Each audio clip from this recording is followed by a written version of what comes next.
The Pacific Northwest tree octopus can be found in the temperate rainforests of the Olympic Peninsula in Washington state on the west coast of North America. Their habitat lies on the eastern side of the Olympic mountain range, adjacent to Hood Canal. Unlike most other cephalopods, tree octopuses are amphibious, spending only their early life and the period of their mating season in their ancestral aquatic environment. Because of the moistness of the rainforests and specialized skin adaptations, they are able to keep from becoming desiccated for prolonged periods of time. But given the chance, they would prefer resting in pooled water. An intelligent and inquisitive being, it has the largest brain-to-body ratio for any mollusk. The tree octopus explores its arboreal world by both touch and sight. Adaptations its ancestors originally evolved in the three-dimensional environment of the sea have been put to good use in the spatially complex maze of the coniferous Olympic rainforests. The challenges and richness of this environment may account for the tree octopus's advanced behavioral development.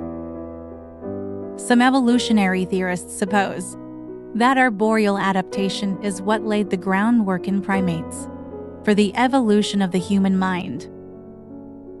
Reaching out with one of her 8 arms, each covered in sensitive suckers, a tree octopus might grab a branch to pull herself along in a form of locomotion called tentaculation, or she might be preparing to strike at an insect or small vertebrate, such as a frog or rodent, or steal an egg from a bird's nest, or she might even be examining some object that caught her fancy, instinctively desiring to manipulate it with her dexterous limbs in order to better know it. Tree octopuses have eyesight comparable to humans. Besides allowing them to see their prey and environment, it helps them in intra-octopus relations. Although they are not social animals like us, they display to one another their emotions through their ability to change the color of their skin. Red indicates anger, white fear, while they normally maintain a mottled brown tone to blend in with the background. The reproductive cycle of the tree octopus is still linked to its roots in the waters of the Puget Sound, from where it is thought to have originated. Every year, in spring, tree octopuses leave their homes in the Olympic National Forest and migrate towards the shore and, eventually, their spawning grounds in Hood Canal. There, they congregate the only real social time in their lives and find mates. After the male has deposited his stuff, he returns to the forests, leaving the female to find an aquatic lair in which to attach her strands of egg clusters. The female will guard and care for her eggs until they hatch, refusing even to eat, and usually dying from her selflessness. The young will spend the first month or so floating through Hood Canal and as far as North Puget Sound before eventually moving out of the water and beginning their adult lives.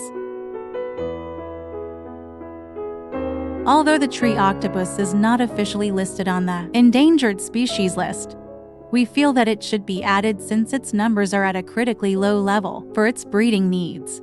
The reasons for this dire situation include decimation of habitat by logging and suburban encroachment, building of roads that cut off access to the water which it needs for spawning, predation by foreign species such as house cats, and booming populations of its natural predators, including the bald eagle and Sasquatch.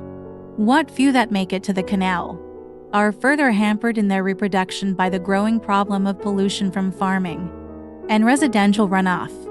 Unless immediate action is taken to protect the species and its habitat, the Pacific Northwest tree octopus will be but a memory. This information is on the website listed in the description.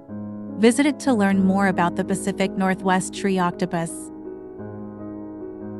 There is also a link on the page to see how you can help save them too.